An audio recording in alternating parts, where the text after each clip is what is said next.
সবাইকে স্বাগত জানাচ্ছি নিউজ 24 এর নিয়মিত আয়োজন চট্টগ্রাম প্রতিদিন সংবাদে। পুরো আয়োজনে আপনাদের সঙ্গে আছি আমি আসিফ টিপু। বন্দরনগরী চট্টগ্রামের ফ্লাইওভার যেন এখন মরণ ফাঁদ। বৃহস্পতিবারই ঘটে আরেকটি মর্মান্তিক ঘটনা। নগরীর নিমতলা এলাকায় এলিভেটেড এক্সপ্রেসওয়ে থেকে ছিটকে নিচে পড়ে এক পথচারীর প্রাণ কেড়ে নেয় একটি বেপরোয়া প্রাইভেট কার। নিহতের পরিবারে এখন শোকের মাতম। একের পর এক প্রাণহানিতে উড়াল সেতু নিয়ে দুশ্চিন্তায় চট্টলাবাসী। উড়াল সেতুও অনেকটা অনিরাপদ। বেপরোয়া গতি যেন প্রাণ কেড়ে নিল আগ্রাবাদের গোসাইলডাঙ্গার বাসিন্দা শফিকুর রহমানের। প্রতিদিনের মতো বন্দরের কর্মকাজ শেষ করে বাইসাইকেলে করে বাড়ি ফিরছেন শফিক। বৃহস্পতিবার বিকেলে হঠাৎ নিমতলা বিশ্ব রোডে এলিভেটেড এক্সপ্রেসওয়ে থেকে ছিটকে পড়া প্রাইভেট কার তাকে চাপা দেয়। ঘটনাস্থলেই মারা যান শফিক। প্রিয়জনকে হারিয়ে অসহায় স্বজনরা চান ক্ষতিপূরণ ও সুষ্ঠু তদন্ত। বাচ্চা দেখলো না, ওর ভাই দেখলো না, কিছু দেখলো না। আজকে আমার ভাই যদি একটা হাত থাকতো, ভাই বলে বুঝে ধরতে পারতাম, ওভার স্পিডে থাকার কারণে গাড়িটা ডাইরেক্টলি ফ্লাইওভার থেকে জাম্প করে। একের পর এক প্রাণহানিতে উড়াল সেতু নিয়ে দুশ্চিন্তায় চট্টগ্রামবাসী। নগর পরিকল্পনাবিদরা বলছেন, একদিকে নেই উড়াল সেতুতে কোনো ট্রাফিক, অন্যদিকে ত্রুটিপূর্ণ ফ্লাইওভার নির্মাণের কারণে বাড়ছে দুর্ঘটনা। উড়াল সেতুটার ইঞ্জিনিয়ারিং জিওমেট্রি ঠিক নাই। ইঞ্জিনিয়ারিং জিওমেট্রি মানে ইঞ্জিনিয়ারিং এর কার্ভ বলে যেভাবে হওয়া উচিত, হ্যাঁ, এবং এখানে কিছু কার্ভ ইঞ্জিনিয়ারিং এ থাকতেই হবে, না হচ্ছে মনোটনির কারণে ড্রাইভার অ্যাক্সিডেন্ট করতে পারে।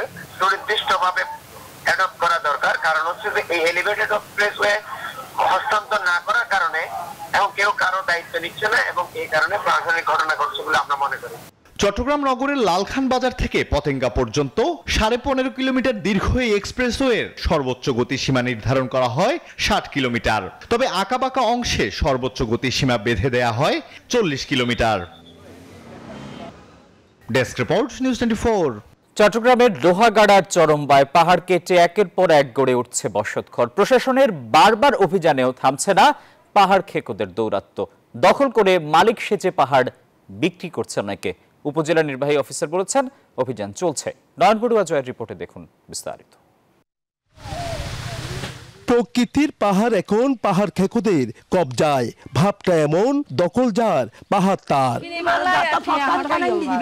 চট্টগ্রামের লোহাগাড়ার চরমবাই এভাবে কাটা হচ্ছে পাহাড়। বাক্করগিয়া কাটা নামে পাহাড়টি এখন অনেকটা বিলুপ্তির পথে। পাহাড় কেটে গড়ে তোলা হয়েছে একের পর এক বসতবাড়ি। পাহাড়ের ছোট্ট কিছুটা নিশানা থেকে গেলেও সেখানেও চোখ পড়ছে পাহাড় খেকোদের। 30 ফুট উচ্চতার এই পাহাড়টি এখন ধ্বংসের পথে। তবে যারা পাহাড় কাটছেন তারা দেখাচ্ছেন নানা অজুহাত।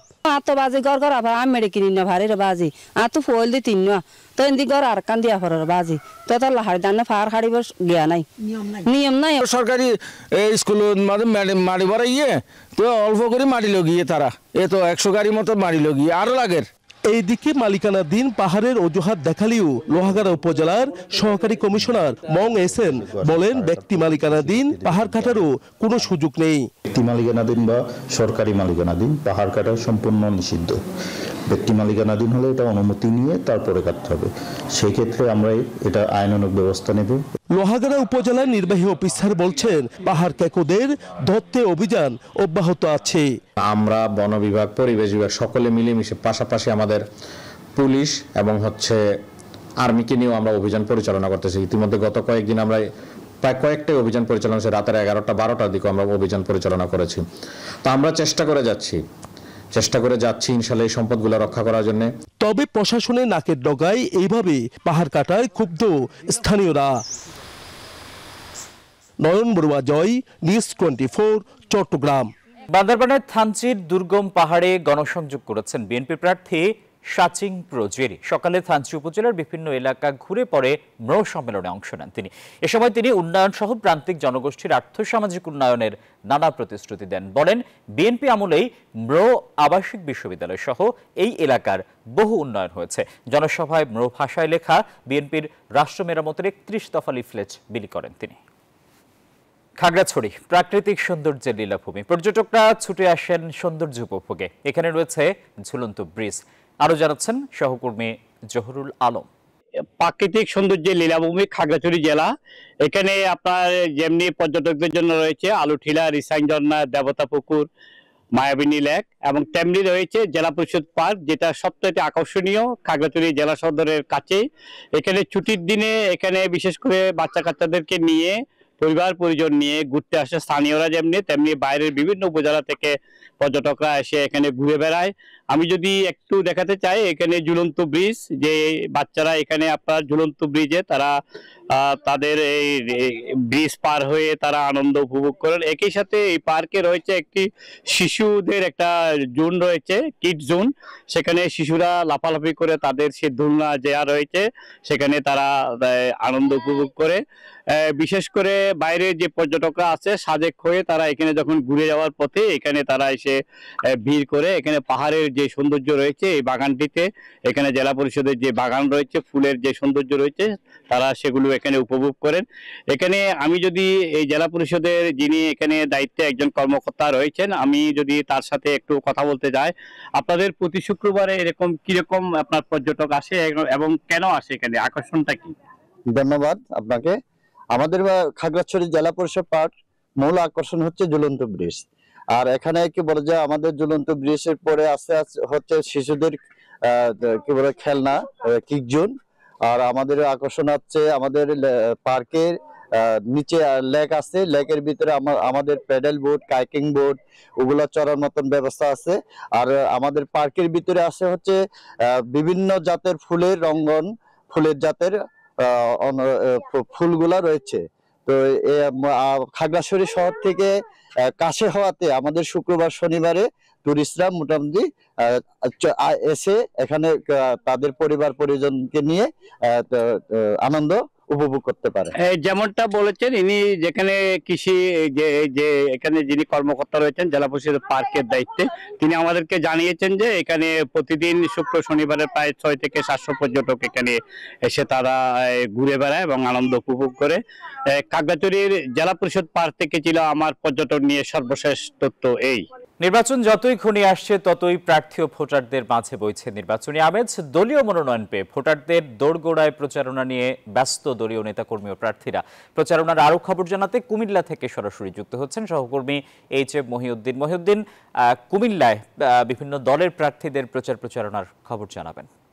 টিফু, আপনি ধন্যবাদ আপনাকে। আপনি জানেন যে আজকে সকাল থেকে কুমিল্লা সদর এবং বুড়িচং উপজেলাতে 2 আসনে জামায়াতের প্রার্থী মোটরসাইকেল শোডাউন করে আজকে তাদের জানান দিয়েছেন। তবে পাশাপাশি বিএনপিও মাঠে রয়েছেন, সক্রিয় রয়েছেন। আমি এই মুহূর্তে অবস্থান করছি কুমিল্লা নাঙ্গলকোটে। এই কুমিল্লা নাঙ্গলকোটে 10 আসনটিতে আলহাজ গফুর ভূঁইয়াতে মনোনয়ন পাওয়ার পরে নেতাকর্মীদের মধ্যে উৎসাহ আমেজ বিরাজ করছে। নেতাকর্মীরা মাঠে তারা প্রচারণা মিছিল সব প্রতিনিয়ত করে যাচ্ছে। আমি এখন কথা বলবো রায়কোট উত্তর ইউনিয়নের যিনি কাজী শাহ আলম, তিনি প্রতিদিনে এখানে কি কি কর্মসূচি রাখছেন আপনারা এই প্রোগ্রামে? জি, আমরা প্রত্যেকদিন আমাদের কর্মসূচি আছে, কারণ আমাদের কুমিল্লা 10 আসনের নাঙ্গলকোটের জনপ্রিয় অপ্রতিদ্বন্দ্বী বিএনপির দানিশ শীষ মার্কা জনাব আলহাজ আব্দুল গফুর ভূঁইয়া নাঙ্গলকোটের সিংহ পুরুষ। ইনশাআল্লাহ আমরা আমাদের নেতা তারেক রহমানকে সারা বাংলাদেশের প্রথম এই নাঙ্গলকোটের কুমিল্লা 10 আসনের গফুর ভূঁইয়া দানিশ শীষ মার্কার ইনশাআল্লাহ উপহার দেব তারেক রহমানকে। প্রতিদিন কি কি মিছিল করছেন, কি কি গণসংযোগ করছেন আপনারা? আমরা প্রতিদিন আমরা লিফলেট দিচ্ছি, প্রত্যেকটা ভোটারের কাছে যাইতেছি, দানিশ শীষ মার্কার ভোট চাইতেছি। সম্মানিত উপস্থিতি, আলহাজ আব্দুল গফুর ভূঁইয়ার পক্ষে আমরা 31 দফার যেমনটি আসনে প্রতিনিয়ত লিফলেট এবং বিভিন্ন প্রচারণা নিয়ে কিন্তু তারা কাজ করছে। এবং এই কুমিল্লা 10 আসনটি বিএনপির কয়েকটি গ্রুপ থাকলেও বর্তমানে আলহাজ আব্দুল গফুর ভূঁইয়ার গ্রুপেই সক্রিয়ভাবে মাঠে কাজ করছেন এবং এই আসনটি উপহার দিবেন জনাব তারেক রহমানকে। এই ছিল আসলে কুমিল্লা থেকে আমার কাছে সর্বশেষ। চলে যাচ্ছে স্টুডিওতে। মহিউদ্দিন, আপনাকে ধন্যবাদ। দর্শক, কুমিল্লা থেকে জানাচ্ছিলেন সহকর্মী এইচ.এম. মহিউদ্দিন। কুমিল্লায় নির্বাচনী গণসংযোগে ব্যস্ত জামায়াত প্রার্থীরাও পরিবর্তনের সুযোগ দিতে ভোটারদের দাঁড়ে দাঁড়ে গিয়ে দাঁড়িপাল্লা মার্কায় ভোট চান তারা। সকালে ভোটারদের জানান দিতে আনুষ্ঠানিকভাবে কুমিল্লা সংসদীয় আসন 6-এ জামায়াতের মনোনীত প্রার্থী মহানগর আমির কাজী দিন মোহাম্মদের উদ্যোগে সদর ও সদর দক্ষিণে প্রায় 5000 মোটরসাইকেলের বহর নিয়ে শোভাযাত্রা হয়। অপরদিকে কুমিল্লা 5 আসনের ব্রাহ্মণপাড়ায় গণসংযোগ করেন কুমিল্লা 5 আসনের জামায়াত মনোনীত প্রার্থী ডক্টর মোবাররক হোসাইন। চট্টগ্রাম বিশ্ববিদ্যালয় কেন্দ্রীয় ছাত্র সংসদ চাকসুর উদ্যোগে no your rights with Chaksu শীর্ষক আইনগত সচেতনতা সেমিনার হয়েছে। সকালে বিশ্ববিদ্যালয় ব্যবসা প্রশাসন অনুষদের অডিটোরিয়ামে জাতীয় সঙ্গীতের মাধ্যমে অনুষ্ঠান শুরু হয়। সেমিনারে অ্যাডভোকেট শিশির মনির বলেন, সংবিধান ও রাষ্ট্র ব্যবস্থার উন্নয়নে সব দলের নেতাদের এক টেবিলে বসিয়ে আলোচনা করা জরুরি। আর দেশের উন্নয়নে রাজনৈতিক দুর্নীতি রোধের কথা বলেন অ্যাডভোকেট মোকাররম হোসাইন। চট্টগ্রামের বাজারে সবজির কোনো সংকট নেই, তবুও বিক্রি হচ্ছে বাড়তি দামে। 50 টাকার নিচে তেমন কোনো সবজি মিলছে না বাজারে। বেগুন বিক্রি হচ্ছে 80 থেকে 100 টাকায়, টমেটোর কেজিও 100 টাকার মধ্যে। এদিকে মাছ মাংসের দামও চড়া, রুই কাতলা মাছের কেজি 300 টাকার নিচে নেই। এদিকে 170 টাকা কেজিতে বিক্রি হচ্ছে ব্রয়লার মুরগি। নিত্যপণ্যের বাড়তি দামে দিশেহারা ক্রেতা। আগের থেকে একটু কমছে, তবে বাজার মনিটরিং করা দরকার আমার মতে। টমেটো বেচতেছে 120 টাকা করে, সিম বেচতেছে 140 টাকা করে, মূলো বেচতেছে 60 টাকা করে। চট্টগ্রাম বিশ্ববিদ্যালয় হয়ে গেল শিল্প খাতের নিরাপত্তা চর্চা ও ঝুঁকি ব্যবস্থাপনা বিষয়ক কর্মশালা। বৃহস্পতিবার দিনব্যাপী এই কর্মশালা বিশ্ববিদ্যালয় উপাচার্যের সম্মেলন কক্ষে অনুষ্ঠিত হয়। বাংলাদেশ পেট্রোলিয়াম কর্পোরেশন বিপিসির সহায়তায় এবং চুয়েটের পেট্রোলিয়াম ও মাইন ইঞ্জিনিয়ারিং বিভাগের আয়োজনে এই কর্মশালা হয়। কর্মশালায় কো স্পন্সর হিসেবে যুক্ত ছিল বসুন্ধরা কেমিক্যাল ইন্ডাস্ট্রিজ লিমিটেড। কর্মশালায় বক্তারা শিল্প ও জ্বালানি খাতের যে কোনো প্রতিষ্ঠানকে নিরাপদ রাখতে পরিবেশ ও স্বাস্থ্যগত নিরাপত্তায় আন্তর্জাতিক মান বজায় রাখার উপর জোর দেন। কর্মশালায় 31টি প্রতিষ্ঠানের 57 জন পেশাদার ব্যক্তিত্ব অতিথি হিসেবে উপস্থিত ছিলেন। সরকারি ও বেসরকারি বিশ্ববিদ্যালয়ের অনুষদ সদস্য এবং কর্মকর্তারাও এতে যোগ দেন। কেমিক্যাল ইন্ডাস্ট্রিজ পক্ষ থেকে আমরা এখানে এই প্রসেস ওয়ার্কশপে আমরা এখানে স্পন্সর করতে পেরে আমরা আনন্দিত। কারণ আমরা চেয়েছি, বসুন্ধরা ম্যানেজমেন্ট সবসময় চাই যে বাংলাদেশের বেসরকারি খাতে যে সবচেয়ে বড় বিনিয়োগ আমরা করেছি কেমিক্যাল ইন্ডাস্ট্রিতে, এটার সেফটি ব্যাপারে আমরা বদ্ধপরিকর এবং এই খাতে দেশীয় মানে যে কোনো কিছুতে মানে দেশের ইঞ্জিনিয়ারদের আরও বেশি ডেভেলপ করার পিছনে আমাদের ম্যানেজমেন্টের অনেক বেশি পরিকল্পনা রয়েছে। আমি চাইবো যে এই প্রসেসটা কন্টিনিউড হোক, আরো ওয়ার্কশপ হোক, কারণ কন্টিনিউয়াস লার্নিং ইজ ইম্পর্টেন্ট। খাগড়াছড়ির গোলাবাড়ি মৌজার বটতলা এলাকায় আগাম শীতের সবজি লাউ চাষ করেছেন দীপন দেওয়ান। ভালো হওয়ায় মাঠ থেকে লাউ কিনে নিয়ে যাচ্ছেন পাইকাররা। বর্তমানে প্রতিটি লাউ 50 থেকে 60 টাকায় বিক্রি করছেন। বিস্তারিত জানিয়েছেন সহকর্মী জহুরুল আলম। আমরা এসেছি দীপন দেওয়ান, যিনি একজন লাউ চাষি। আগাম শীতকালীন লাউ চাষ উনি শুরু করেছেন। ইতিমধ্যে তিনি কয়েক দফা লাউ বিক্রি করেছেন।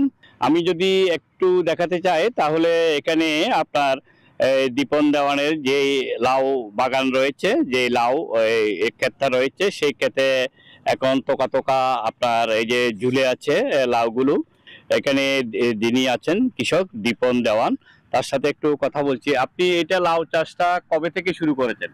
আমি এই লাউ চাষ আমি এই বছর ভাদ্র মাসে আমি রোপণ করছি। আমি এই বছর লাউ চাষ আমি 20 শতকের উপর করছি।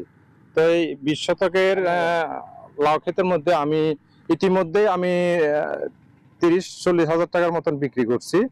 তো এইখানে আমি প্রথমত 50-60 টাকা করে পিস বিক্রি করছি। কৃষি বিভাগ আমাকে এখানের যে দায়িত্বে আছেন বাবু নীতিভূষণ চাকমা, উনি আমাকে যথার্থ সহযোগিতা করে যাচ্ছেন। আমাকে বীজও দিয়েছেন গতবারেও, এই হাইব্রিড লাউর বীজ, এই বীজ এবং সারও দেয়। উনি আমাকে বিভিন্ন ধরনের কীটনাশক কিভাবে ব্যবহার করতে হবে, পোকামাকড় কিভাবে দমন করতে হবে, এই ব্যাপারে তিনি আমাকে যথেষ্ট সহযোগিতা করেন। উনি আমাদেরকে যেটা জানিয়েছেন সেটা হলো যে এখানে উনি প্রায় 10,000 টাকার মতো খরচ করেছেন, তবে প্রায় 40,000 টাকার মতো উনি ইতিমধ্যে আপনার লাউ বিক্রি করেছেন। একই সাথে তিনি আমাদেরকে যেটা জানিয়েছেন যে উনি এটা বিষমুক্ত লাউ, যার ফলে ওনার এই লাউয়ের বেশ চাহিদা আছে। শেষ কৃষকের তথ্য ছিল আমার এই। কার ছিল চট্টগ্রাম প্রতিদিন সংবাদে। সবাইকে ধন্যবাদ।